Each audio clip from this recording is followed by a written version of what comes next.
Bismillahirrahmanirrahim. Assalamualaikum warahmatullahi wabarakatuh. Innal hamdalillah nahmaduhu wa nasta'inuhu wa nastaghfiruh wa na'udzu billahi min shururi anfusina wa min sayyiati a'malina. May yahdihillahu fala mudilla lahu wa may yudlil fala hadiya lahu.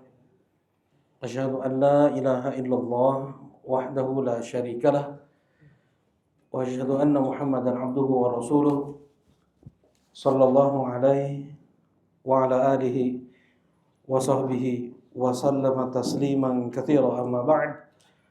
Qala Allah ta'ala fil Qur'anil Karim, ya ayyuhalladzina amanu taqullaha wa qulu qawlan sadida yuslih lakum a'malakum wa yaghfir lakum dhunubakum wa may yuti'illaha wa rasulahu faqad faza fawzan 'azima.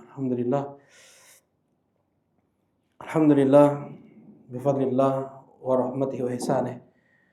Kita bersyukur dengan memuji Allah Subhanahu wa taala dengan syukur yang penuh dengan pengagungan dan kecintaan kepada Allah, yang segala puji hanya milik Allah dan terkhusus untuk Allah Subhanahu wa taala, yang mutlak karena limpahan nikmat, rahmat dan ihsannya. Di malam ini Allah mudahkan kita untuk berkumpul di rumahnya dalam majlis thalabul ilm, dalam majlis at-ta'akhi, majlis kita belajar ilmu agama, amalan terbaik setelah amalan-amalan wajib. Majlis at-ta'akhi, majlis kita mempererat persaudaraan di atas Islam, persaudaraan di atas tauhid, yang Rasulullah sallallahu alaihi wasallam bersabda, la tadkhulul jannata hatta tu'minu. Kalian tidak akan masuk surga sampai kalian beriman. Wala tu'minu hatta tahabbu, dan kalian tidak akan mendapatkan iman sampai kalian saling mencintai. Rasulullah sallallahu alaihi wasallam pula bersabda, la yu'minu ahadukum hatta yuhibba li akhihi ma yuhibbu li nafsihi. Belum sempurna iman seorang hamba sampai dia mencintai saudaranya sebagaimana dia mencintai dirinya sendiri. Belum beriman salah seorang belum beriman atau belum sempurna iman salah seorang di antara kalian sampai dia menginginkan kebaikan untuk saudaranya apa yang dia inginkan untuk dirinya sendiri. Rasulullah sallallahu alaihi wasallam pula bersabda,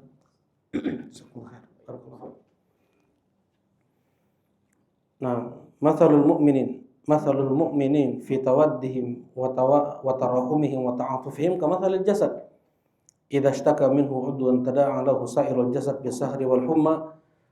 Permisalan seorang mukmin dengan mukmin yang lainnya bagikan satu tubuh. Apabila satu tubuh terasa sakit, maka yang lain pun akan merasakan demam sampai begadangnya. Dan Allah Subhanahu wa taala berfirman dalam hadits qudsi, wajabat mahabbati lil mutahabbina fiyya wal mutajalisina fiyya wal mutabadzilina fiyya wal mutazawirina fiyya. Allah berfirman, wajib cintaku terlimpah untuk mereka yang saling mencintai karenaku, untuk mereka yang saling berkunjung karenaku, untuk mereka yang saling memberi karenaku, untuk mereka yang bermajlis karenaku. Ini hadis-hadis tentang keutamaan at-ta'akhi. Mudah-mudahan Allah Subhanahu wa taala terima amal ibadah kita dan mudah-mudahan menjadi sebab dipermudahnya langkah kaki kita menuju surga Allah Subhanahu wa taala. Allahumma amin ya rabb. Insyaallah pada malam ini kita akan membahas kitab baru setelah kita selesai alhamdulillah mengkaji kitab Qawaidul Arba' yang ditulis oleh Syekh Muhammad ibn Abdul Wahhab An-Najdi rahimahullah, dan kita lanjutkan dengan kitab Al-Usul As-Sittah, ya, Al-Usul As-Sittah, 6 landasan pokok. Sama ditulis juga oleh Syekh Muhammad ibn Abdul Wahhab. sama ditulis juga oleh Syekh Muhammad Ibn Abdul Wahhab An-Najdi rahimahullahu taala. Baik. Untuk beberapa tulisan para ulama ya, mereka menulis tentang 4 landasan pokok, 6 landasan pokok, 3 landasan pokok. Ini mengikuti ajaran atau cara dakwah Nabi Shallallahu Alaihi Wasallam, memudahkan kaum muslimin untuk memahami. Ya, Rasulullah banyak mengatakan seperti itu. Salatun man kunna fi wajada bihinna halawatal iman. 3 hal andaikan itu ada pada seorang mukmin maka dia akan mendapatkan manisnya iman. Sab'atun yudhilluhumullah fi yaumin la dhilla illa dhilluh. 7 golongan manusia yang akan dinaungi oleh Allah Subhanahu wa taala di hari yang tidak ada naungan kecuali naungannya. Arba'un man kunna fi arba'un man kunna fi kana munafiqan khalisan. 4 hal andaikan itu ada pada seseorang maka dia akan menjadi munafik sejati. Nah, jadi ada banyak hadis-hadis Nabi Shallallahu Alaihi Wasallam menyebutkan 3 hal, 4 hal, ya 3 golongan manusia yang Allah tidak akan berbicara dengan mereka, tidak akan Allah sucikan mereka, Allah tidak mengampuni mereka. Nah, ini adalah pengajaran Nabawiyah ya yang diambil oleh Syekh Muhammad Ibn Abdul Wahhab An-Najdi rahimahullah. Nah, al-usul as-sittah yaitu 6 landasan pokok dalam hal akidah. Ya, ini sangat penting ya. Dalam hal akidah yang banyak terkecoh, tersamarkan, terluputkan, tidak diketahui oleh banyak kaum muslimin. Padahal penjelasannya sangat gamblang, jelas, lugas dari Allah Subhanahu wa taala di dalam Al-Qur'an dan datang dari hadis Nabi sallallahu alaihi wasallam. Nah, kita masuk pada kitab yang ditulis oleh Syekh Muhammad Ibn Abdul Wahhab. Bismillahirrahmanirrahim. Tentunya mereka para ulama mengawali tulisan-tulisan mereka dengan al-basmalah. Istilahnya hanya istilah ini, ada at-tasmiyah, ada al-basmalah. Kalau tasmiyah itu apa? Hanya mengucapkan bismillah saja. Kalau al-basmalah itu sampai akhir, bismillahirrahmanirrahim. Ya, itu istilah sebagian ulama. Seperti alhamdulillahirabbil alamin, apa istilahnya Abu Abiyah?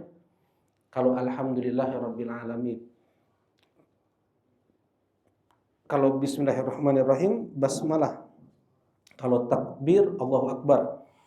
Kalau tasbih subhanallah. Kalau tahmid alhamdulillah. Kalau alhamdulillahirabbil alamin, hamdalah. Nah, kalau la haula wala quwata illa billah, Bang tadi yang susah-susah kasih Bang tadi. Nah, ada yang ingat? La haula wala quwata illa billah al-hauqalah. Al-hauqalah, ya. Untuk innalillahi wa inna ilaihi rajiun apa? Al-istirja'. Nah, al-istirja'. Ini istilah-istilah. Kemudian ya mereka para ulama selalu mengawali ceramah, khutbah, taklim, tulisan kitab atau artikel yang tipis itu dengan al-basmalah. Bismillahirrahmanirrahim. Yang pertama mengikuti Al-Qur'anul Karim. Ya, Allah Subhanahu wa taala memulai Al-Qur'annya dengan Bismillahirrahmanirrahim. Bahkan setiap surat Allah awali dengan Bismillahirrahmanirrahim. Kecuali surat apa? Kecuali surat At-Taubah atau Al-Bara'ah atau Al-Fadhiyah. Kenapa?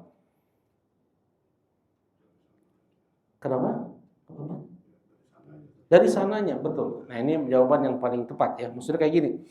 Sebagian ulama mengatakan bahwasanya surat At-Taubah itu bagian dari surat Al-Anfal. Harus ada dalilnya. Ada dalilnya dari Nabi Shallallahu Alaihi Wasallam. Ya, surat Al-Bara'ah sendiri tidak bukan bagian dari surat Al-Anfal. Para ulama mereka atau para sahabat mereka memahami surat Al-Bara'ah itu surat sendiri. Kemudian ada yang mengatakan karena surat Al-Bara'ah itu berisikan tentang perincian sifat orang munafik. Ya, jadi surat yang paling memperinci tentang sifat orang munafik secara detail adalah surat At-Taubah. Ya, sekalipun di surat Al-Baqarah Allah sebutkan belasan sifat orang munafik. Allah sebutkan cuma 5 sifat orang yang bertakwa, 5 sifat orang kafir. Belasan Allah sebutkan sifat orang munafik di awal surat Al-Baqarah. Kemudian di surat-surat terakhir bahkan ada surat Al-Munafiqun kan gitu. Khusus tentang orang munafik, tapi yang lebih detailnya adalah di surat At-Taubah. Nah, katanya sebagian pendapat ulama tidak ada bismillahirrahmanirrahim karena di sana disebutkan sifat-sifat orang munafik. Jawabannya apa? Ya, di sana ada surat Al-Munafiqun dan Allah mulai dengan bismillahirrahmanirrahim juga. Kemudian ada yang mengatakan sebagian ulama karena di sana berisikan tentang peperangan. Ya, tentang peperangan. Di sana banyak surat yang berisikan tentang peperangan pun dimulai dengan bismillahirrahmanirrahim. Al-Anfal, ya surat Muhammad, surat Al-Fatih. Nah, tetap dimulai dengan bismillahirrahmanirrahim. Jawabannya adalah wallahu a'lam. Sebagaimana datangnya dari Allah demikian, maka seperti itulah yang kita imani. Satu-satunya surat yang tidak diawali dengan bismillahirrahmanirrahim hanya surat Al-Bara'ah, hanya surat At-Taubah. Berarti jumlah bismillahirrahmanirrahim di dalam Al-Quran ada berapa? Kalau gitu ada berapa berarti Bang Felis? Jumlah surat ada berapa Bang Felis? Ya, jumlah surat ada 114. Berarti 113. Enggak, lebih. Karena ada surat dari Jadi Sulaiman. jadi tetap 114 ya. Di surat An-Naml Allah sebutkan di pertengahan surat innahu min Sulaiman wa innahu bismillahirrahmanirrahim. Surat tersebut datang dari Sulaiman dan surat tersebut diawali dengan bismillahirrahmanirrahim. Nah ini yang pertama, kenapa para ulama mereka memulai kitab mereka, tulisan mereka dengan bismillahirrahmanirrahim? Karena mencontoh Al-Quran yang pertama. Kemudian yang kedua, mencontoh Nabi SAW, sunnah Nabi SAW. Beliau setiap menulis surat ke raja-raja negeri, penguasa Romawi Kaisar, penguasa Persia Kisra, ke raja Habasyah Najasyi, ya raja Yaman Tubba. Rasulullah SAW mengawali suratnya dengan Bismillahirrahmanirrahim. Boleh nggak kita bilang Assalamualaikum ke Putin misalnya bikin surat?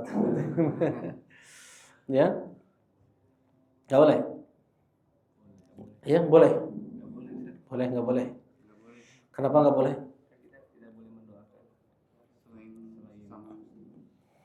Nggak boleh mendoakan. Boleh mendoakan orang kafir biar dapat hidayah. Nah, jadi kalau Assalamualaikum nggak boleh. Ya. Nah, hadisnya la tabda'uhum bisalam. Jangan kalian dahulukan untuk mengucapkan salam kepada mereka. Dan sebagian ulama pun kalau mereka mengucapkan Assalamualaikum kepada kita, didahului kita oleh mereka, kita menjawab hanya dengan Waalaikum saja. Waalaikum saja. Ya, tidak Waalaikumsalam. Rasulullah SAW menulis surat Bismillahirrahmanirrahim. Assalamu ala man ittaba'al huda. Ya, assalam ala man ittaba'al huda. Keselamatan untuk yang mau ikut petunjuk. Ya, kalau misalnya antum Kaisar mau ikut apa yang tertera di surat ini, salam untuk antum. Kalau seandainya enggak. Jadi assalamu ala man ittaba'al huda. Allah sebutkan juga di surat Toha ya.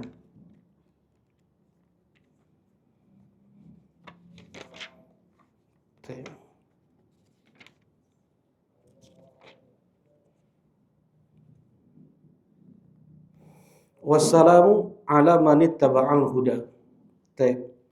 Ini ucapan Nabi Musa alaihi salatu wassalam kepada Firaun.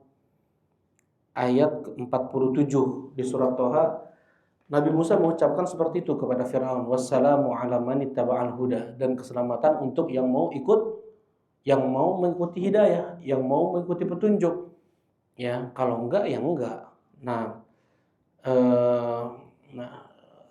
tadi orang ini sekali lagi untuk menjawab salam dari orang kafir. Ya, misalnya ada orang kafir, kan sekarang orang kafir pun assalamualaikum juga ya. Ya, kalau kita mendahului nggak boleh. Ya, kita boleh mungkin selamat pagi atau apa. Tapi kalau kita mendahului mereka mengucapkan assalamualaikum, hukumnya nggak boleh. Nah, gimana kalau seandainya mereka yang pertama bilang assalamualaikum ke kita? Ya, nah para ulama khilaf. Tapi wallahu alam, ana lebih cenderung pada pendapat tidak menjawab dengan waalaikumsalam, tetapi hanya dengan waalaikum saja.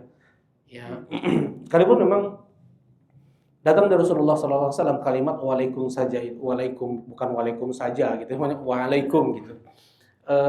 Ketika Rasulullah SAW dikatakan dicela oleh orang Yahudi, assalamualaikum ya Muhammad, kematian untukmu ya Muhammad, yang memplesetkan assalamualaikum dengan assam, artinya kematian. Rasulullah SAW menjawab dengan waalaikum. Rasulullah menjawab dengan waalaikum, seperti itu. Nah, kita lanjutkan. Jadi Rasulullah SAW ketika membuat surat kepada para penguasa-penguasa negeri, beliau menulis Bismillahirrahmanirrahim, Assalamu ala manittaba'al huda. Jadi dimulai dengan Bismillahirrahmanirrahim. Nah, memang di sana ada tujuannya, ada maksudnya, ya.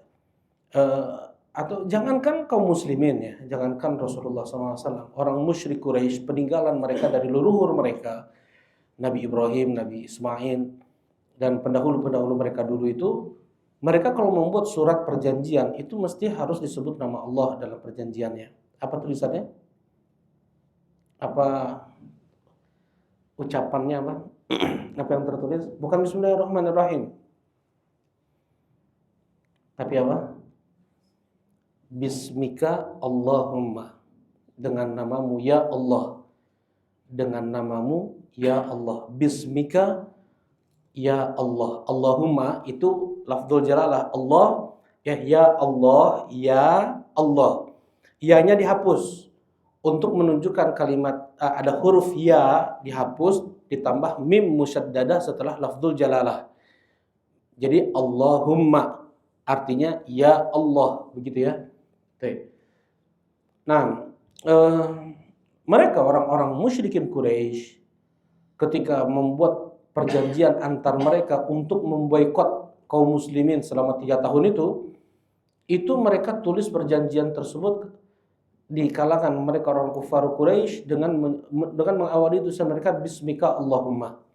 Poin pertama, tidak boleh melakukan perdagangan dengan kaum muslimin, nggak boleh menikah dengan mereka, nggak boleh ini macam-macam. Akhirnya di tahun ketiga itu semua dimakan rayap, ya, kulit itu dimakan rayap kecuali hanya kalimat Bismika Allahumma. Ya, kemudian ketika Rasulullah SAW menulis kesepakatan Sulh Hudaybiyah, perjanjian Hudaybiyah bersama orang-orang kufar Quraisy, Rasulullah SAW menyuruh Ali bin Abi Thalib untuk menulis Bismillahirrahmanirrahim. Kata mereka, kami nggak tahu apa itu Ar-Rahman. Tulis Bismika Allahumma, kami nggak tahu. Jadi mereka orang-orang kufar, musyrikin Quraisy, mereka tidak tahu nama Allah Ar-Rahman. Sampai Allah sebutkan dalam Al-Quran, wahum yakfuruna bir-Rahman. Mereka itu mengkufuri nama Ar-Rahman. Ya, kami nggak tahu apa itu Ar-Rahman. Tulis saja Bismika Allahumma. Ya, akhirnya Rasulullah memaksa Ali untuk mengganti menjadi Bismika Allahumma, ya sah saja gitu, tetap sama dengan namamu ya Allah. Nah, jadi kalau kayak gitu, mereka orang-orang musyrik Quraisy nggak ngerti nama Allah Ar-Rahman. Tapi kenapa kok ada nama Abdurrahman ibn Auf? Abdurrahman ibn Auf, ya nggak? Ya? Nah, kok berarti tahu dong? Ya, enggak. Jawabannya enggak, Bang Felis? Enggak, mereka ini nggak tahu nama Ar-Rahman itu nggak tahu. Mereka nggak meyakini Allah itu punya nama Ar-Rahman. Orang musyrikin Quraisy. Nah, kenapa kok ada nama sahabat Abdurrahman bin Auf? Berarti kan tahu juga dong mereka nama Ar-Rahman. Enggak, Ar-Rahman. Ada yang tahu jawabannya? Baik. Nama itu nama yang diubah oleh Nabi SAW. Nah, bukan nama asli Abdurrahman ibn Auf itu. Ya, namanya nama-nama syirik. Abdul Lat, Abdul Uzza, Abdul Manah. Ada riwayat Abu Bakar As-Siddiq pun bukan Abdullah asalnya. Ya, Abdul Uzza kayak gitu. Jadi menisbatkan nama kepada nama-nama berhala-berhala mereka. Seperti Abu Thalib siapa namanya? Abdu Manaf. Manaf diantara berhala-berhala Quraisy, ya. Nah, demikian juga Abu Hurairah namanya Abdurrahman ibn Sakhr. Itu bukan dari dulunya orang tuanya ngasih nama Abdurrahman, enggak. Mereka enggak tahu nama Ar-Rahman itu. Ya, tapi Rasulullah SAW mengganti. Ya, kemudian Rasulullah mengatakan ahabul asma ilallah Abdullah wa Abdurrahman, sebaik-baik nama di sisi Allah adalah Abdullah dan Abdurrahman. Ya, karena nama Ar-Rahman tidak boleh dimiliki oleh makhluk seperti Allah. Tidak boleh dimiliki oleh makhluk. Ya, nggak boleh misalnya nama Abdurrahman dipanggil Pak Rahman, ya, atau ngasih nama anak Ar-Rahman, nggak boleh. Tapi kalau ngasih nama anak Rohim boleh. Boleh. Kenapa? Karena Allah menamakan juga Nabi Muhammad, menyifati Nabi Muhammad SAW dengan Ar-Rahim. Yaitu di akhir surat At-Taubah Allah Subhanahu wa taala firman, "Laqad ja'akum rasulun min anfusikum azizun 'alaihi ma 'anittum harisun 'alaikum bil mu'minina raufur rahim." Rauf nama Allah, Rahim nama Allah, tapi ini pun dikasih juga ke Nabi Muhammad SAW. Ya, jadi di sana nama-nama Allah yang tidak boleh dimiliki oleh makhluk hanya beberapa saja. Ya, seperti Allah, Ar-Rahman, ya, Al-Ilah, Ar-Rabb, Al-Mutakabbir, Al-Jabbar. Ini enggak boleh dimiliki oleh makhluk. Bolehnya dinisbatkan idhofah al-ubudiyah, penghambaan kepada nama-nama tersebut. Abdullah, Abdurrahman, Abdul Ilah, Abdul Rabb, Abdul Mutakabbir, Abdul Jabbar, Abdul Qahar, seperti itu. Nah, ini untuk untuk Bismillahirrahmanirrahim yang ada di dalam Al-Quran. Kemudian ini pun juga adalah perbuatan para nabi sebelumnya. Tadi sudah dibaca ayatnya. Nabi Sulaiman ketika menulis surat ke Ratu Saba. Siapa nama Ratu Saba? Siapa? Datang riwayat Israiliyat, ya. Itu Israiliyat. Siapa namanya? Bilqis. Jadi nggak boleh kita benarkan, nggak boleh kita dustakan. Ya, kalau kita yakini namanya adalah Bilqis, berarti kita sudah memaksiati Nabi Sallallahu Alaihi Wasallam dengan membenarkan cerita Bani Israel. Oh, kayak saya suka nama Bilqis aja, enggak, bukan karena itu nama Ratu Saba. Boleh, gitu ya. Tapi kalau meyakini itu nama Ratu Saba, hukumnya enggak boleh. Kemudian makna huruf ba pada Bismillahirrahmanirrahim, apa itu? Ba pada Bismillah ada maknanya huruf ba itu. Abu Rafi, Masya Allah, ada dua maknanya. Yang pertama adalah at-tabarruk, yang kedua adalah al-isti'anah. Yang pertama adalah at-tabarruk, meminta berkah, meminta kebaikan.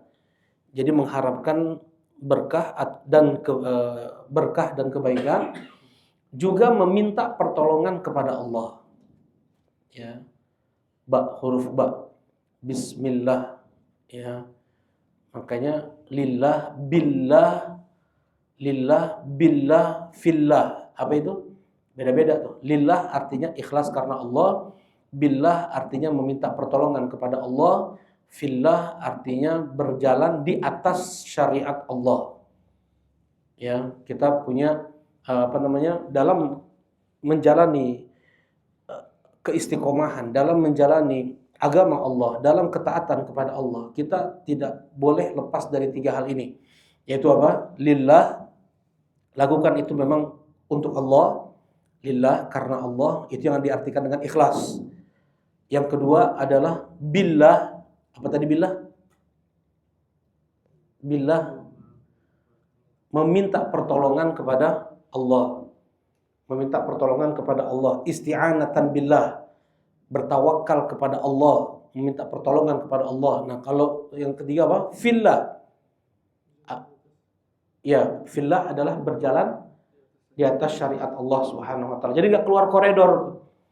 Ya, nggak bisa dikatakan istiqomah dengan dia keluar dari jalur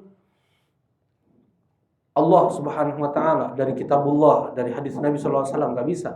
Ya, baik. Nah, tadi bismillah artinya bismillah, ya Allah, aku memohon berkah darimu dan aku memohon pertolongan kepadamu dengan menyebut namamu Allah Ar-Rahman Ar-Rahim. Aku berkendara ya Allah, aku menulis ya Allah, aku berbicara ya Allah, aku makan ya Allah. Jadi ada kalimat setelah itu, dia minta berkah dari apa yang aku makan ini ya Allah, apa yang aku kendarai ini ya Allah, apa yang aku tulis ini ya Allah. Aku minta pertolongan kepadamu. Mungkin kalau bukan pertolongan Allah, mana bisa tubuh kita mencerna apa yang kita makannya enggak?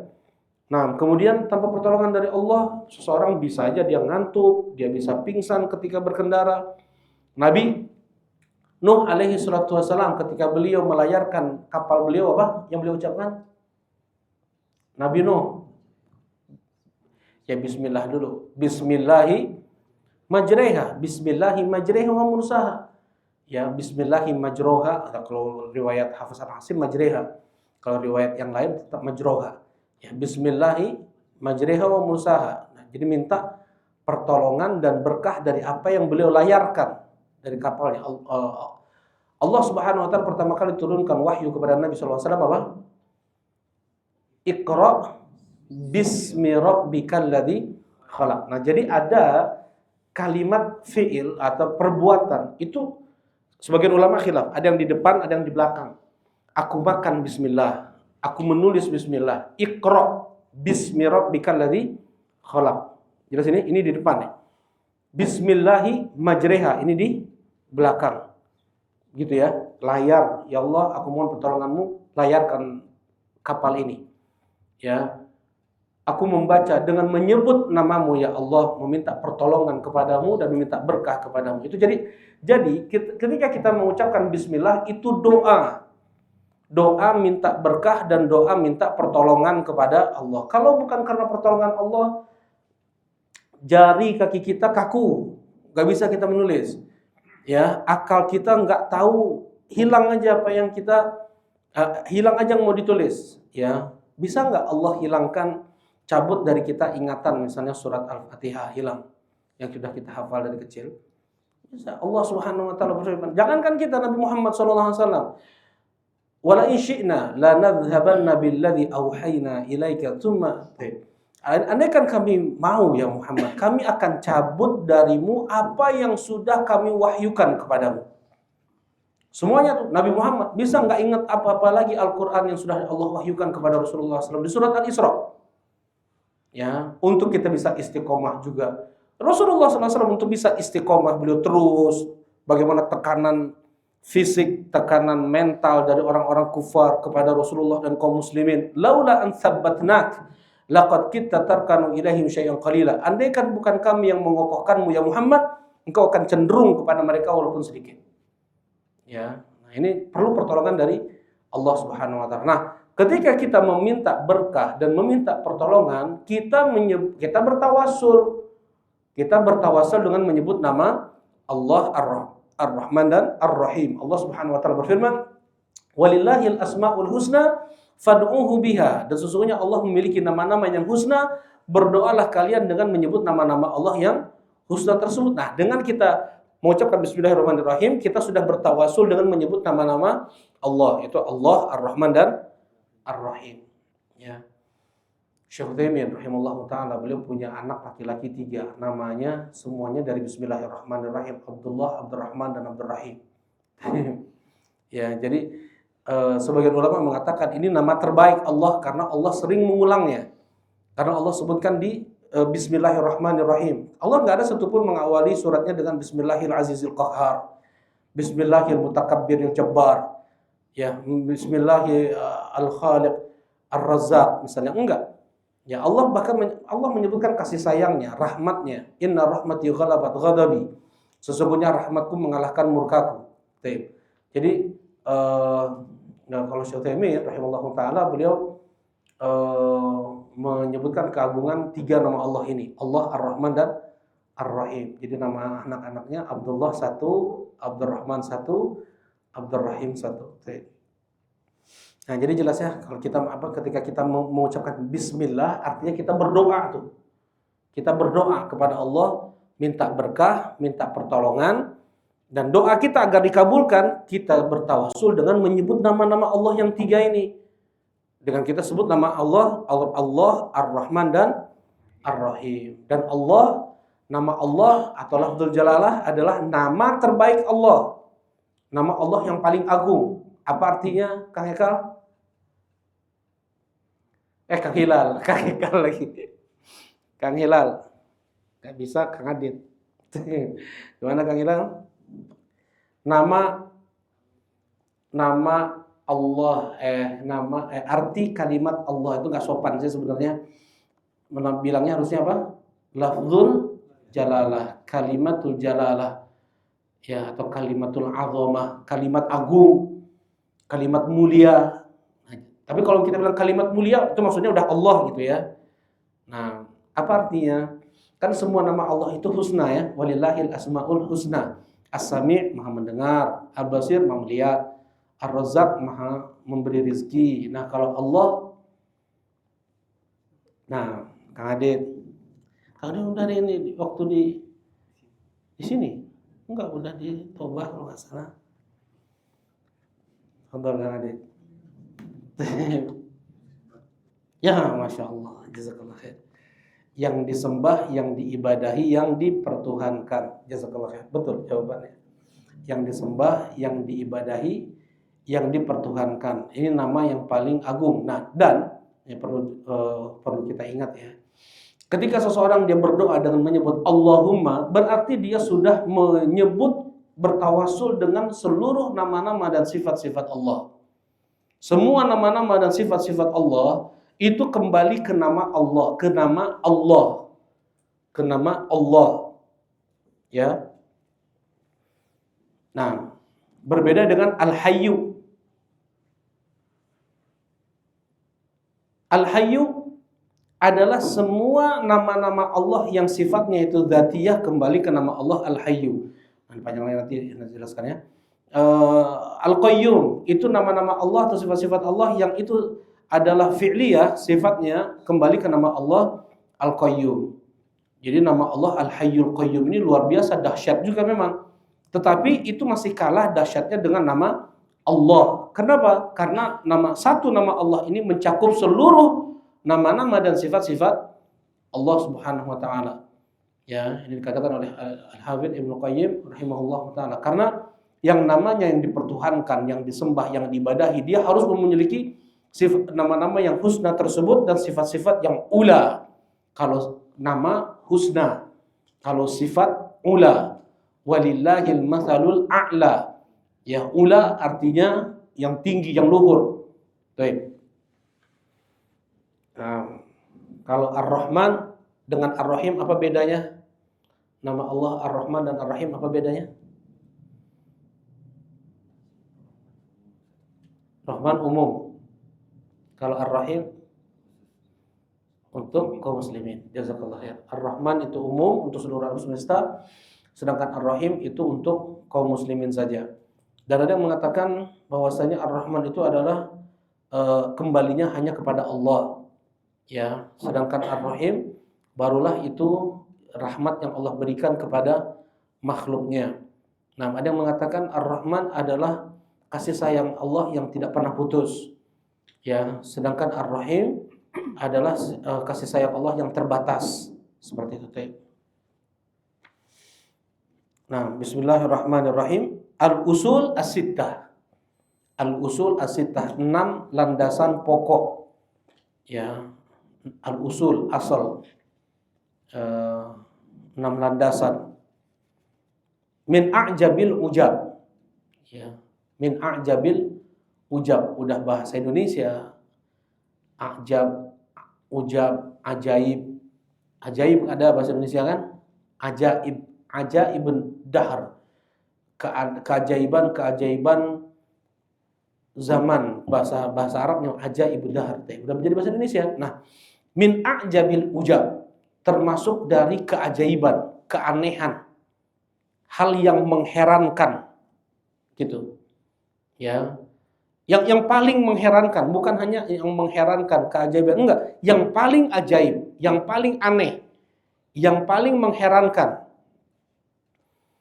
Wa akbaril ayat ad-dallah ala qudratil malikil ghallab, dan termasuk dari yang terbesarnya dari tanda-tanda kebesaran Allah subhanallah, ya, yang menunjukkan Allah itu kuasa, ya, atas segala sesuatu. Ala qudrah, qudrah ini kuasa atas segala sesuatu. Apa itu kuasa? Kuasa artinya mampu, ya, mampu untuk melakukan segala sesuatu. Allah itu qudrah. Ya, wallahu ala kulli syai'in qadir. Allah kuasa atas segala sesuatu. Allah mampu untuk melakukan apapun. Nah, ini yang menunjukkan bahwasanya Allah itu maha kuasa. Ya, ala qudratil malik al-ghallab. Al-malik artinya adalah maharaja. Bedakan antara malik dengan malik. Apa bedanya? Maliki yaumiddin. Maliki yaumiddin. Dua-duanya benar tuh, cuman kita nggak boleh, ya.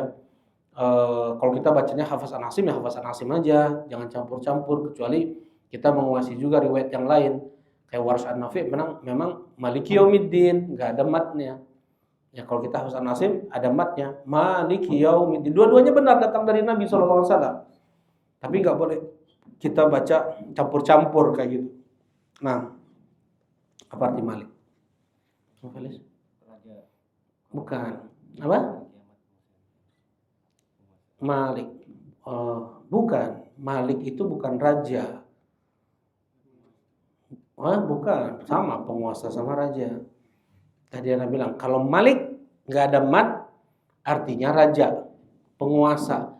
Maliki yaumiddin nggak pakai mat, namanya penguasa atau raja hari pembalasan. Ya, kalau nggak pakai mat. Kalau kita kan bacanya ada mat. Maliki yaumiddin artinya yang memiliki hari pembalasan. Malik itu artinya yang memiliki. Kalau raja bahasa Arabnya adalah Malik. Tidak ada matnya di mim. Ya, baik. Ala qudratil Malik al-Ghallab. Ya, al-Malik maharaja Allah Subhanahu wa taala. Menunjukkan Allah itu maharaja. Al-Ghallab artinya yang selalu mengalahkan. Apapun yang dikehendakinya selalu terlaksana. Itu Ghallab. Ya, selalu mengalahkan. Ya, manusia punya rencana, punya keinginan, punya bahkan sudah dibikin serapih mungkin, tinggal pelaksanaannya aja lagi besok. Ya. Tapi Allah berkehendak lain. Ya, misalnya ada bencana kah, ada ini dan itulah, semuanya nggak bisa hadir. Ya, nah ini namanya Ghallab. Ghallab itu mengalahkan siapapun yang menginginkan. Kata Rasul, kata Imam Syafi'i rahimahullahu taala, masya Allahu kana wa ma lam yasha lam yakun. Masya Allahu kana wa in asya wa ma lam yasha lam yakun wa in asya. Kata Imam Syafi'i rahimahullahu taala, masya Allahu kana, apapun yang Allah kehendaki pasti terjadi. Wa in lam asya, sekalipun aku tidak menghendakinya. Wa ma lam yasha lam yakun wa in asya. Dan apapun yang tidak Allah kehendaki tidak akan mungkin terjadi sekalipun aku menghendakinya. Ini namanya Al-Ghallab. Al-Ghallab itu Allah yang maha mengalahkan segalanya. Ya, apapun keinginan makhluk, kalau Allah tidak kehendaki tidak akan mungkin itu terjadi. Ya, andaikan berkumpul. Nah, gimana hadisnya? Lawi jitama'u ala ay yanfa'uka lam yanfa'uka illa bi syai'in qad katabahu Allahu lak. Andaikan seluruh manusia dan jin berkumpul untuk memberikan manfaat kepadamu, Mereka semua tidak bisa berikan manfaat kepadamu kecuali apa yang sudah Allah tuliskan untukmu. Dan andaikan mereka berkumpul seluruhnya untuk memberikan madarat kepadamu, sungguh mereka tidak bisa berikan madarat kepadamu kecuali yang sudah Allah tuliskan untukmu. Ya, apa teh?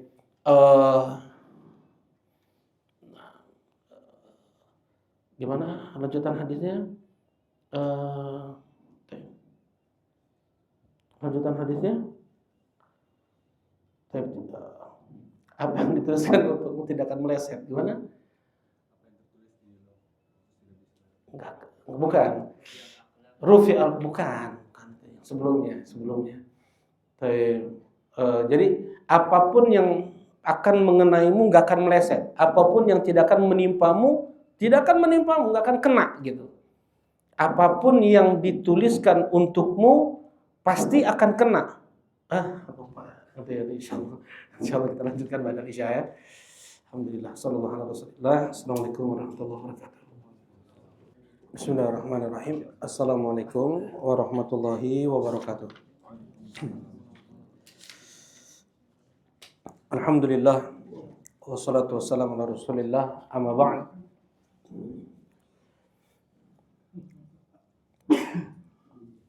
Nah.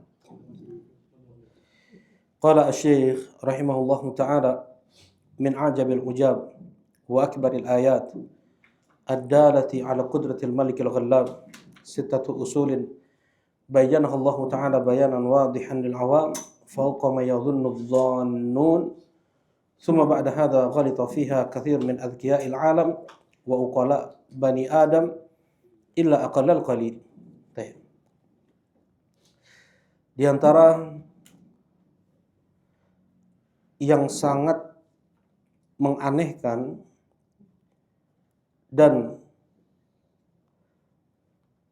tanda kebesaran Allah yang paling besar, di antara yang paling besarnya yang menunjukkan bahwasanya Allah itu Maha Raja, Allah Subhanahu wa taala itu Maha mengalahkan adalah 6 landasan pokok. Allah Subhanahu wa taala jelaskan di dalam Al-Qur'an dengan penjelasan yang sangat terang benderang, sangat lugas, jelas lil awam. Allah jelaskan 6 landasan pokok tersebut sejelas-jelasnya, seterang-terangnya bagi orang awam. Fauqa ma yadhunnu dhannun, di luar perkiraan manusia. Bagaimana Allah menjelaskan 6 pokok ini di dalam Al-Quran dengan penjelasan yang luar biasa, bisa sangat mudah dipahami oleh orang awam. Bahkan sebagian orang yang paling bodoh sekalipun, nanti akan disebutkan ya di beberapa poin. Orang yang paling ablad itu jadi ada jahil dalam bahasa Arab itu bodoh, ada balid. Balid itu dia lebih bodoh daripada apa istilahnya? Ya, pandir apa ya. Jadi maksudnya orangnya dia lebih rendah lagi dari bodoh. Nah, yang paling bodohnya itu pun akan paham dengan yang dijelaskan oleh Allah dalam Al-Quran tentang 6 pokok ini. Tapi dahsyatnya summa ba'da hadza, tetapi setelah itu ghalita fiha katsir min adhkiya'il alam. Masih banyak yang salah dari orang-orang cerdasnya. Ya. Orang cerdas enggak paham.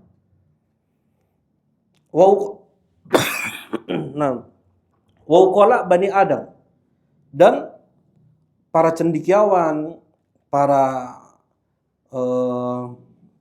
orang-orang yang dikatakan IQ-nya tinggi dari kalangan anak Adam, mereka justru nggak paham, salah, keliru mereka dalam memahami illa aqallal qalil, kecuali sedikit dari mereka yang paham. Nah, berarti ini menunjukkan apa? Menunjukkan Allah itu Maha Raja, Allah Maha mengalahkan. Ya, maksudnya nggak mesti seseorang yang dia cerdas bisa memahami apa yang Allah sampaikan di dalam Al-Quran. Dan orang yang dia tidak cerdas nih, dia dengan sempurna bisa memahami apa maksud Allah Subhanahu wa taala di dalam Al-Quran. Apa maksudnya di sini? Hidayah di tangan Allah. Ya, hidayah di tangan Allah. Nggak mesti kalau dia cerdas pasti dapat hidayah. Nggak mesti kalau dia seorang yang dikatakan cendekiawan, dia dikatakan profesor, apa yang julukan-julukan yang dikenal dengan kecerdasan, ya, profesor, doktor, cendekiawan. Nah, nggak mesti mereka itu memahami apa yang Allah Subhanahu wa taala sampaikan di dalam Al-Qur'an. Ya. Nah, hidayah di tangan Allah. Allah memberikan kepada siapa yang Allah kehendaki. Innaka la tahdi man ahbabta walakinallaha yahdi man yasha. Engkau ya Muhammad tidak bisa memberi hidayah kepada siapa yang engkau cintai. Allah memberi hidayah kepada siapa yang Allah kehendaki. Ya, berapa banyak di dalam Al-Qur'an Allah sebutkan umat-umat para nabi yang menolak, yang tidak mau tunduk, yang tidak mau ikut dakwah para nabi adalah al-mala'. Para mala'. Mala' itu artinya para pejabatnya, para tokohnya. Ya, kalau udah tokoh berarti kan pinter-pinter ya. Ya, jarang ada aja sih. Banyak sekali dalam Al-Qur'an. Di surat Al-Mu'minun wa qala al-mala'u, ya.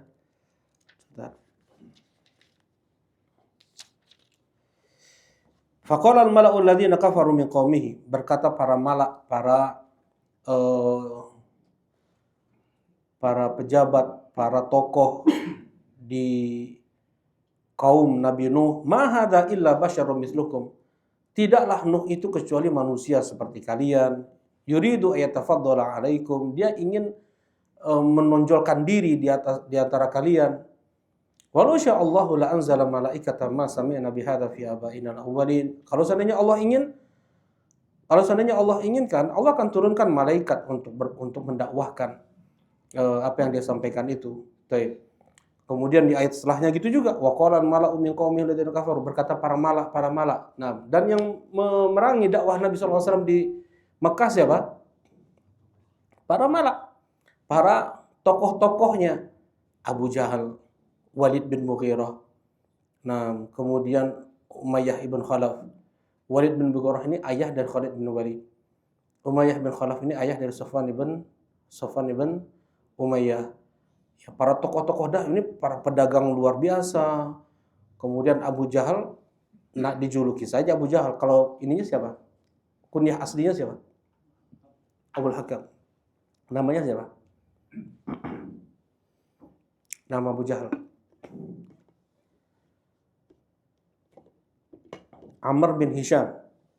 Nama Abu Jahal Amr bin Hisham.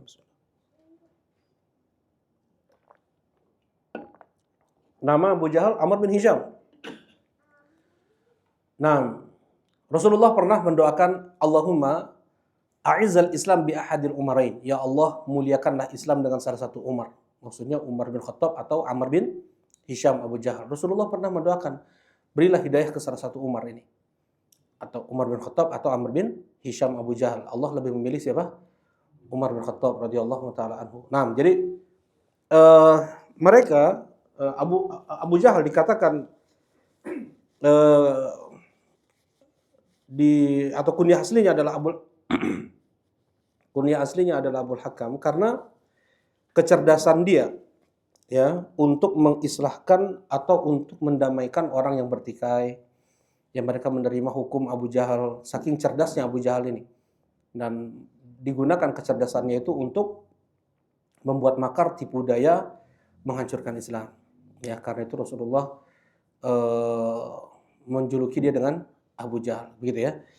Jadi orang-orang yang justru memerangi Islam, mereka orang-orang pintarnya, orang-orang cerdasnya, ya, dan mereka tidak paham apa yang Allah Subhanahu wa taala sampaikan kepada mereka.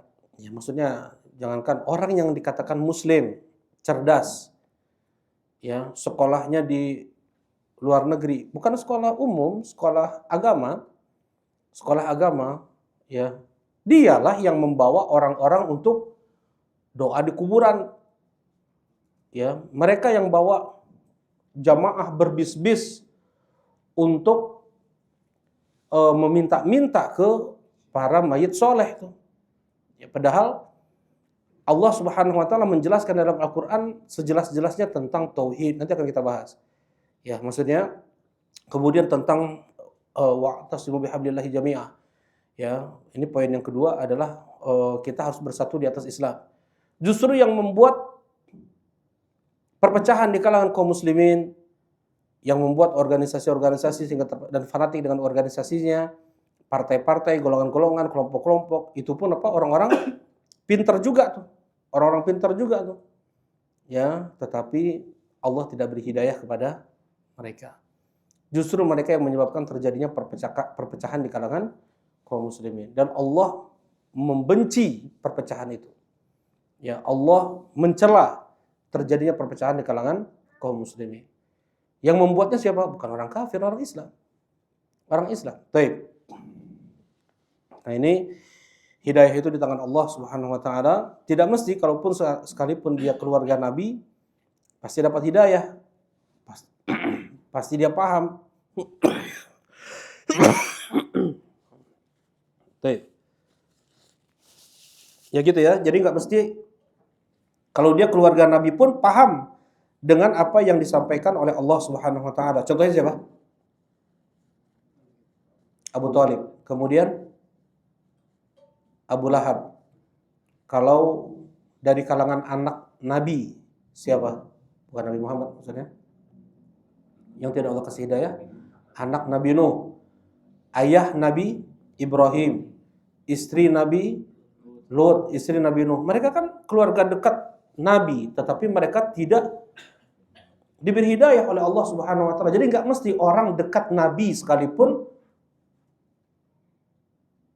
diberi hidayah oleh Allah Subhanahu wa taala. Jadi hidayah itu di tangan Allah, itu Al-Malik Al-Ghallab, itu maksudnya. Itu Al-Malik Al-Ghallab. Allah itu Maha Raja. Allah itu Maha mengalahkan. Ya, siapa yang Allah kehendaki, sekalipun sangat mungkin sebenarnya dia dapat hidayah karena kecerdasannya, sangat mungkin dia dapat hidayah karena kedekatannya dengan Nabi dan Rasul tersebut. Kalau Allah tidak menghendaki sampainya hidayah ini kepada mereka, siapapun gak akan bisa memberikan hidayah. Wa may yahdillahu fala mudhillalah wa may yudlil fala hadiyalah. Siapa yang Allah kasih hidayah, nggak ada yang bisa untuk menyesatkannya, siapapun. Siapa yang Allah sesatkan, tidak ada seorang pun yang bisa memberikan dia hidayah. Kemudian yang anak baca tadi hadisnya, ma akhta'aka lam yakun yusibak wa ma asabaka lam yakun yukhti'ak. Apapun yang akan mengenaimu tidak akan mungkin meleset. Apapun yang tidak akan mengenaimu tidak akan itu kena kepadamu. Ya. Jadi hidayah di tangan Allah Subhanahu wa taala. Balah bisa jadi musuh-musuh para nabi, anak-anak mereka Allah beri hidayah. Seperti anak Abu Jahal, siapa? Ikrimah. Anak Walid ibn Mughirah tadi, Walid bin Mughirah. Khalid ibn Walid. Asalnya Walid bin Mughirah ini, coba dia hanya sekedar berpikir keras bagaimana untuk menghancurkan dakwah Nabi SAW. Itu sudah terhitung dosa.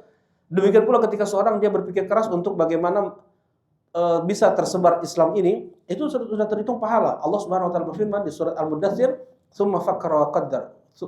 Tsumma fakkara wa qaddar, faqutila kaifa qaddar, tsumma nadhar, tsumma abasa wa basar. Ya. Dia cuman mikir, dia dia pikir lagi ulang, dia ngelihat, dia meneliti, hanya seperti itu saja. Ya, Allah Subhanahu wa taala mengatakan sa'uslihi saqar. Aku akan masukkan dia ke dalam neraka Sakor. Baik. Ya. Nah, hidayah ada dua, apa itu? Hidayah itu ada dua. Apa itu? Silakan. Hidayah taufik, satu lagi hidayah irsyad. Hidayah taufik itu apa? Hidayah taufik wal ilham. Itu apa? Hidayah Allah menjadikan seseorang yang asalnya jahat jadi baik, yang asalnya kafir jadi muslim, ya, yang asalnya syirik jadi muwahhid. Nah, itu hidayah taufik yang menggerakkan hati seseorang. Misalnya kita nih, digerakkan hati mau sholat subuh, ya, itu hidayah taufik dari Allah. Mau kita berdoa, zikir, ya, bisa kita mengalahkan hawa nafsu kita untuk pergi kemana-kemana, dan kita justru diperkuat oleh Allah niatan, keinginan, kecenderungan untuk mau belajar ilmu agama misalnya ke tempat taklim. Itu hidayah apa namanya? Hidayah taufik. Ya, dimudahkan kemudian tubuh kita untuk bergerak, itu hidayah taufik juga tuh. Ya, kekuatan cinta itu yang memudahkan tubuh itu bergerak. Kekuatan cinta, kata Syekhul Islam, yang menggerakkan tubuh itu adalah cinta. Seberapa cinta dia kepada Allah, maka semudah itulah tubuhnya menggapai cintanya. Dia mencintai Allah, maka seringan itu dia untuk mendapatkan cinta Allah. Ya, dia dicontohkan oleh para ulama, misalnya ada orang cinta ketentaraan, ya. Dia akan perlihatkan itu dia akan terlihatkan secara zahir fisiknya, pakaiannya, ya, kemudian arah-arah bicara gimananya itu ke sana tuh. Nah, ketika seorang dia mencintai Allah Subhanahu wa taala, maka mudah dia untuk bergerak, ringan, enteng aja tubuhnya untuk dia sholat, berdoa, ya, untuk berzikir dan yang lainnya.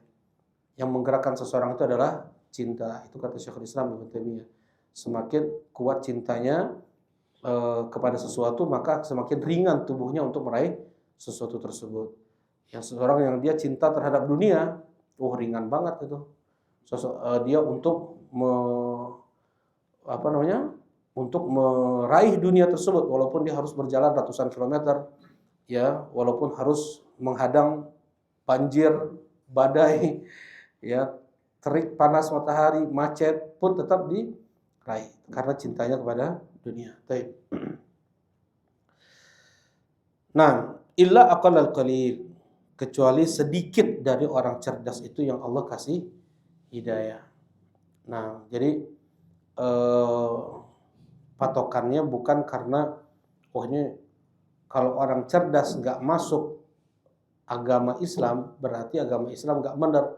Ini ukuran yang dipakai oleh orang-orang jahiliyah. Ya, mereka mengukur kebenaran dakwah Nabi itu dengan lihat yang ngikutnya. Kalau yang ngikutnya itu orang-orang cerdas, orang-orang kaya, nah ikut tuh. Kalau seandainya yang ngikutnya justru para budak, orang-orang lemah, orang-orang bodoh, orang cerdasnya cuma sedikit yang ikut, nah berarti nggak benar tuh dakwahnya. Nah, ini disebutkan oleh Syekh Muhammad bin Abdul Wahhab dalam kitab Masail Jahiliyah, tradisi budaya jahiliyah, mengukur kebenaran itu dengan kekayaan, mengukur kebenaran itu dengan jabatan, dengan banyaknya pengikut. Yang paling banyak pengikutnya siapa? Secara mutlak di dunia ini, di alam semesta ini, yang banyak pengikutnya siapa? Bang Felis. Yang paling banyak pengikutnya siapa? Ideologi loh atau apa?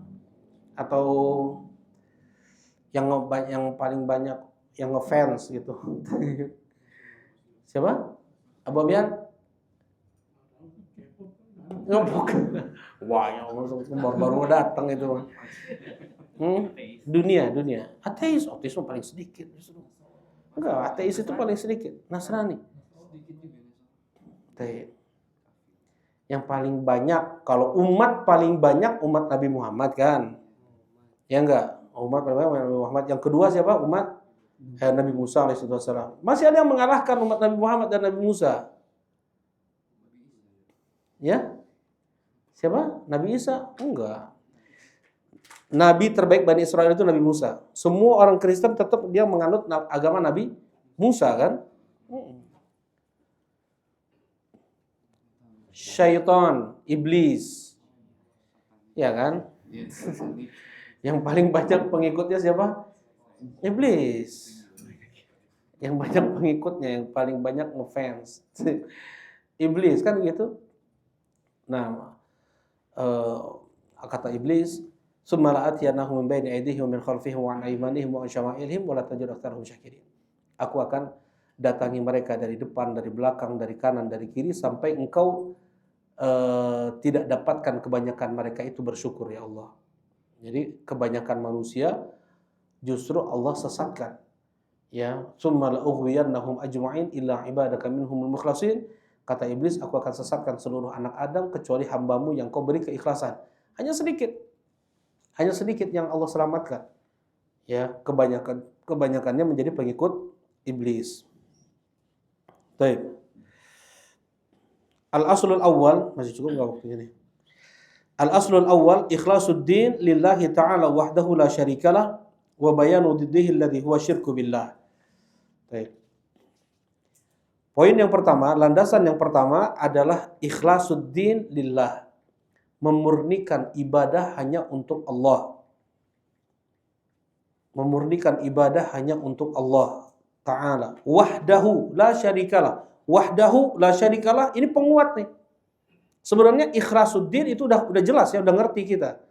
Ya, memurnikan ibadah hanya untuk Allah, kan udah jelas tuh. Tapi ditambahkan lagi dengan esa, mengesakannya, dengan tidak menyekutukannya dengan sesuatu apapun. Nah, seperti inilah yang namanya tauhid, betul-betul harus betul-betul jelas.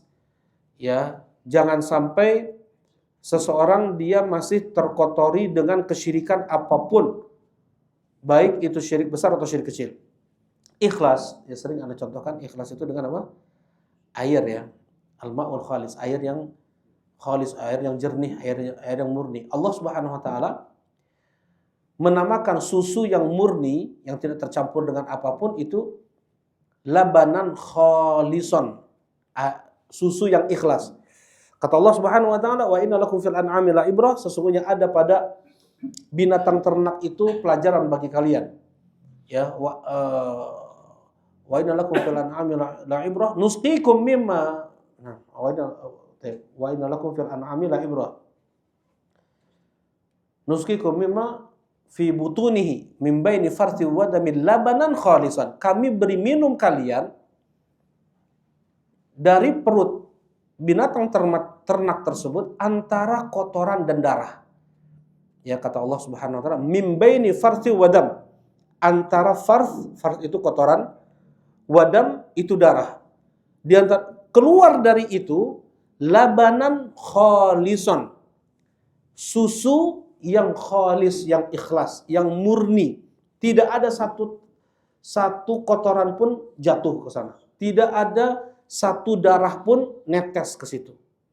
Ya, nah itu makna ikhlas. Allah Subhanahu wa taala gunakan kalimat ikhlas dengan yaitu yang murni. Ya, nah, memurnikan ibadah hanya untuk Allah, bersih betul. Allah hanya terima ibadah yang murni kayak gitu. Kalau sedikit ada kotoran, sedikit ada ya terkontaminasi dengan apapun, air putih, air bening gitu ya. Air bening kena ada satu pasir aja, Allah nggak terima. Ya, atau kotor sedikit kena air teh aja, air kopi mah lebih kan keruh kan. Ya misalnya satu tetes doang. Kena air teh aja dikit, sudah agak berubah sedikit, Allah nggak terima yang seperti itu. Allah terima yang ikhlas. Apa itu ikhlas? Yang murni hanya untuk Allah Subhanahu wa taala. Ya, dan ini apa ya? Dan ini perlu taufik dari Allah Subhanahu wa taala. Ikhlas itu anugerah dari Allah. Bukan karena seorang dia cerdas kemudian dia bisa ikhlas dalam beribadah. Kata Allah Subhanahu wa taala, ya, kata iblis, menukilkan kalimat iblis, la'ughwiyannahum ajma'in illa ibadaka minhum al-mukhlas, bukan mukhlis. Aku akan sesatkan seluruh anak Adam kecuali hamba-hambamu yang engkau beri keikhlasan. Mukhlas, bukan mukhlis. Apa maksudnya? Keikhlasan itu adalah anugerah karunia yang Allah berikan kepada siapa yang Allah kehendaki. Nggak mesti seseorang yang dia cerdas, yang dia pintar, yang dia bisa fokus, konsentrasi, bisa dia untuk ikhlas, nggak mesti. Ya, sekalipun dia udah hafal Quran, hafal artinya, hafal tafsirnya, dia konsentrasi untuk bisa ikhlas, itu berat. Ya, sampai berkata Sufyan Ats-Tsauri. Sufyan Ats-Tsauri ini siapa? Ini imam hebat ya. Kalah Imam Syafi'i, Imam Ahmad, Imam Malik, Abu Hanifah, punya madhab dulu. Setiap Imam Ahmad berfatwa disanggah oleh orang dulu, enggak kayak gitu fatwanya Sufyan Ats-Tsauri. Karena saking hebatnya Sufyan Ats-Tsauri. Apa kata Sufyan Ats-Tsauri?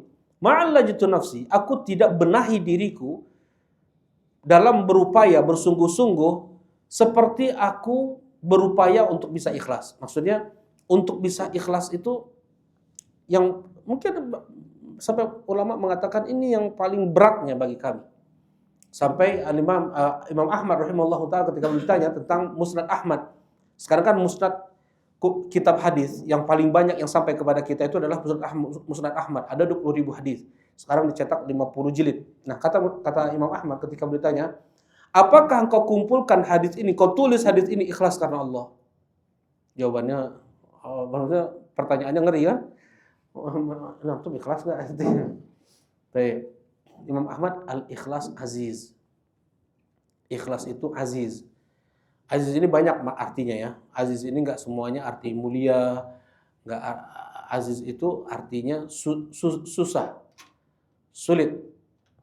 Al-ikhlas aziz. Ikhlas itu susah. Laqad ja'akum rasulun min anfusikum azizun 'alaikum. Nah itu ini aziz ini. Makna aziz yang susah nih. Telah datang kepada kalian rasul dari kalian sendiri azizun alaikum laqad ja'akum rasulun min anfusikum azizun 'alaihi ma anittum. Berat bagi rasul apa yang itu menjadi beban untuk kalian. Aziz. Ya, aziz, al-ikhlas aziz. Ikhlas itu berat kata Imam Ahmad. Ya. Baik. Bahkan seseorang yang sudah menyatakan dirinya ikhlas, maka dia dikatakan belum ikhlas. Itu yang dikatakan oleh Al-Hafidz Ibnu Qayyim dalam kitab Madarijus Salikin. Nah, jadi betul-betul ikhlas itu perkara yang sangat berat. Kalau Allah Subhanahu wa taala di surat Al-Insan memudahkan kita untuk memahami ikhlas ketika kita berbagi adalah wa yut'imuna at'ama 'ala hubbihi miskinan wa yatiman wa asira di surat Al-Insan ayat 8 dan 9. Wa yut'imuna at'ama 'ala hubbihi miskinan wa yatiman wa asira, dan mereka memberi makan orang miskin, anak yatim, para tawanan perang. Innama nut'imukum liwajhillah, kami beri makan kalian itu hanya mengharapkan wajah Allah nanti di surga. Melihat wajah Allah di surga. Jadi bukan hanya masuk surga tuh. Ya, tetapi keinginan mereka itu lebih daripada masuk surga, itu bisa melihat wajah Allah Subhanahu wa taala. La nuridu minkum jazaan wala syukura. Kami tidak berharap dari kalian jaza, balasan apapun, sekalipun syukuran, sekalipun ucapan terima kasih, syukur, nuhun, jazakallahu khair, enggak kami harapkan. Nah, ini ikhlas. Maksudnya ikhlas dalam berbagi itu, mau yang kita kasih, yang kita bantu ini, dia mengucapkan terima kasih atau tidak kepada kita, hati kita tidak berubah. Karena kita bermuamalahnya dengan Allah, bukan dengan orang tersebut. Nah, la nuridu minkum jazaa wala syukura. Kami tidak berharap dari kalian balasan apapun atau ucapan terima kasih. Nah, ini di surat An-Nisa. Ya, kalau ada ucapan sebagian ulama, ini banyak sekali ucapan ulama di Madarijus Salikin itu tentang ikhlas itu apa? Kata mereka yang namanya ikhlas itu sesuatu yang sudah dia lakukan dan tidak pernah dia ingat lagi. Seperti yang di WC misalnya. Udah keluar, udah nggak pernah dia ingat-ingat lagi. Udah itu karena sampai seperti itunya sebagian ulama mendefinisikan ikhlas. Jadi sesuatu yang sudah dia berikan untuk Allah sudah. Ya, baik. Jadi ikhlas karena itu karunia dari Allah, maka mintalah ikhlas tersebut dari Allah. Di antara doanya, ihdinas shiratal mustaqim. Di antara doanya, Allahumma inni as'aluka sidqa wal ikhlas. Ya Allah, aku memohon kepadamu kejujuran dan keikhlasan. Minta kepada Allah untuk dianugerahkan keikhlasan. Ya. Belum tentu, Anda bilang tadi, belum tentu orang yang pintar dia bisa ikhlas, yang bisa konsentrasi dia bisa ikhlas, belum tentu. Ya, semakin pintar dia ketika sholat. Dibisikkan oleh setan, semakin pintar dia, harusnya kemampuan dia kalau di luar sholat hanya sampai 8 tuh, pas sedang sholat bisa 10 meningkat. Sama setan diingat-ingatkan kayak gini, harusnya tuh kabelnya warna merah begitu. Macam-macam tuh. Ya, jadi semakin pintar seorang dalam sholat. Justru dijauhkan dia dari keikhlasan. Nah, jadi ikhlas itu anugerah dari Allah, maka mintalah kepada Allah. Nah, di antara latihan ikhlas, melatih seseorang ikhlas itu adalah ketika qiyamul lail, salat tahajud. Ya, ketika orang tidak tahu dia melakukan ibadah, keluarganya sekalipun. Nah, itu di antara ibadah yang bisa membantu kita untuk ikhlas di ibadah-ibadah yang lainnya. Ya. Jangan habis sholat qiyamul lail, alhamdulillah sudah tahajud di status atau itu semakin apa? Ya, riaknya semakin lebih parah itu. Baik. Fadhal, kira ada yang mau ditanyakan? Insyaallah kita lanjutkan waktu lainnya. Oh, belum ya? Belum. Insyaallah. Yang pertama adalah hidayah taufik dan ilham. Yang kedua adalah hidayah al-irsyad wad dalalah. Hidayatul irsyad yang menunjukkan, ya, itu bisa dilakukan oleh nabi, oleh ulama, oleh dai, orang tua kepada anaknya, menjelaskan mana yang baik, mana yang buruk, mana tauhid, mana syirik, mana yang hak, mana yang batil, bisa menjelaskan. Itu namanya hidayah al-irsyad. Dan ketika kita minta hidayah kepada Allah, ihdinas siratal mustaqim, yang kita minta dua hidayah ini. Kita minta hidayah dimudahkan oleh Allah untuk kita belajar kepada yang bisa membimbing mana yang hak, mana yang batil, mana yang halal, mana yang haram, mana tauhid, mana syirik. Kemudian kita minta hidayah itu taufik berikan pada hati kita kecenderungan untuk kita menempuh yang baik tersebut dan membenci yang buruk. Jadi kadang seseorang, ya, dia pernah jatuh pada kemaksiatan dan dosa. Nah, di antara hidayah taufik yang Allah berikan adalah ketika dia melihat dosa maksiat yang pernah dia lakukan itu, dia melihatnya itu buruk, itu menjijikan. Nah, contohnya, ayatnya di surah Al-Hujurat, wa karraha ilaikumul kufra wal fusuqa wal isyan. Dan Allah Subhanahu wa taala membuat hati kalian membenci kekufuran, kefasikan dan kemaksiatan. Ya, yang sebelumnya dia jatuh pada seperti itu, seorang wanita pezina yang dia memberi minum seekor anjing yang kehausan. Kemudian Allah mensyukuri perbuatan yang dilakukan. Kemudian Allah cabut keinginannya, nafsunya untuk berzina itu lagi. Kemudian Allah berikan dia hidayah ilham, hidayah taufik, sehingga dia membenci perbuatan yang pernah dia lakukan tersebut dan dia menjadi wanita yang salihah. Ya. Nah, ini nama hidayah taufik. Seperti itu. Hidayatul irsyad, ya, kita ngejelasin, ya, untuk urusan dia nerima atau enggak itu urusan Allah Subhanahu wa taala. Ya, tugas kita hanya menyampaikan. Ma'alaika illal balag, tidak ada kewajiban atas Muhammad kecuali hanya menyampaikan saja. Baik, silakan kalian yang lain. Cukup. Subhanakallahumma rabbana wa bihamdika asyhadu an la ilaha illa anta astaghfiruka wa atubu ilaik. Assalamualaikum warahmatullahi wabarakatuh.